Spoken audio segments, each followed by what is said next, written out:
Good morning. Today we're going to look at subordinate clauses and commas, and we're again using the Pro Writing website that's really helpful. I'm going through it with one of my lovely students, and I'm going to share it with you. Commas are really complicated, and I can promise you that if you can master commas and use them in a sophisticated fashion, you'll do really, really well. So I hope you like the video, and yeah, enjoy. A subordinate clause adds context to a sentence. It is not a proper sentence on its own. A subordinate clause starts with a subordinate conjunction. Common subordinate conjunctions are after, although, as, because, even if, even though, if, in order that, once, provided that, rather than, since, so that, than, that, though, unless, until, when, whenever, where, whereas, wherever, whether, while, and why. Yeah, why, yeah. In the following sentences, we have put the subordinate clauses in bold. Julia chose to visit the museum since she's an arts major. Since Julia is an arts major, comma, she chose to visit the museum.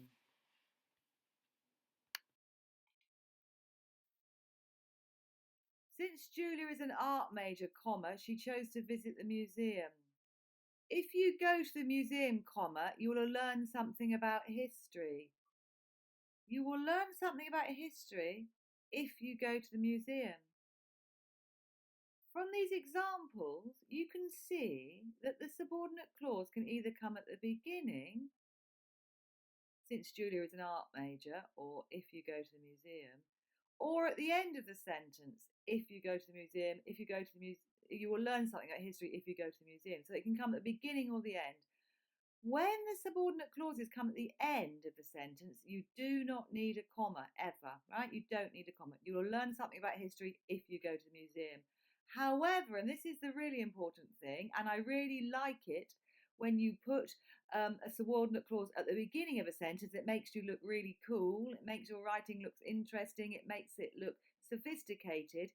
But when you put the subordinate clause at the end, at the beginning of a sentence, it has to be followed by a comma because it doesn't really make sense on its own.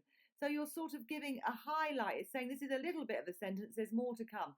Since Julia is an art major, comma, she chose to visit the museum. If you go to the museum, comma, you will learn something about history.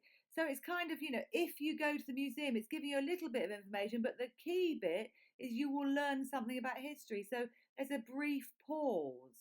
And so basically, the idea is that you're adding a little bit before you tell the major bit. So the major bit is you will learn something about history if you go to the museum. So if you put it at the front, it has a comma.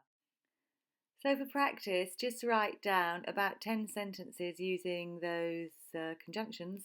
Have a bit of fun with it and try and get them laid down in your neural pathways, laid down in your head, laid down in your brain so that you enjoy using them and always whack about 5 or 6 in to your writing.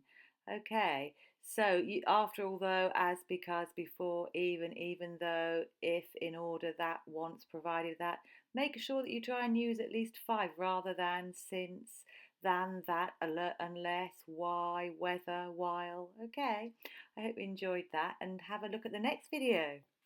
Bye.